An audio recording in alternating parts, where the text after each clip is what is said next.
सी voter वालों ने एक सर्वे करवाया था और उन्होंने सीएम फेस की जो रैंकिंग थी उस पर 3 नाम आए। वरीयता क्रम में कहें सबसे ऊपर तेजस्वी, नीतीश जो थे वो तीसरे नंबर पे थे और प्रशांत किशोर दूसरे नंबर पे थे। एक चीज तो है, जो आप पटना की सड़क से लेकर के आप मोतिहारी की सड़क पर पहुंच जाए या मधुबनी के किसी गांव में पहुंच जाए, प्रशांत किशोर की चर्चा हर चौक चौराहे पे गली मोहल्ले में कहीं बैठ जाइए, लोग उनको जान रहे हैं। जो शुरुआत में उनके बारे में कहा जाता है कि टिकेंगे नहीं, चले जाएंगे, तो जो चंपारण की भितियरवा से उन्होंने अपनी शुरुआत की, अब लगातार 3 साल तक खुद ही कहते हैं कि 5000 गांवों में हमने पदयात्रा की है, लगातार डटे हुए। एक तीसरी ताकत बनते हुए दिख रहे हैं, नजर आ रहे हैं चर्चा के आधार पर।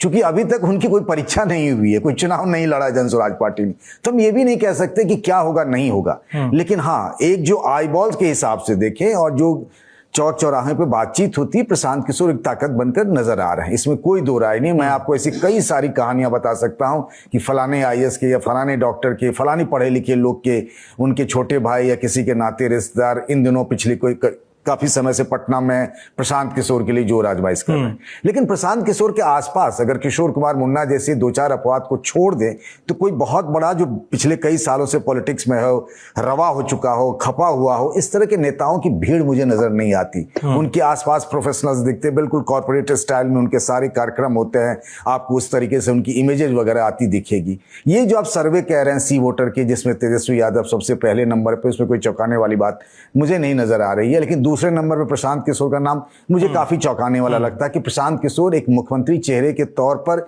दूसरे नंबर पर दिखाया जा रहा है। बीजेपी के नेताओं की अगर हम खास तौर से बात करें तो उनको लगता है कि सबसे ज्यादा प्रशांत किशोर के होने से डेंट अगर किसी को है तो वो बीजेपी को लगता है, बीजेपी को लगना है। एजेंडा वो जरूर सेट कर रहे हैं। किसको पता था सम्राट चौधरी के बारे में, अशोक चौधरी के बारे में, मंगल पांडे के बारे में, दिलीप जायसवाल के बारे में, संजय जायसवाल के बारे में। ये काम तो आरजेडी और कांग्रेस का भी होना चाहिए था, लेकिन उधर से तो कोई ऐसी बात ही नहीं आई।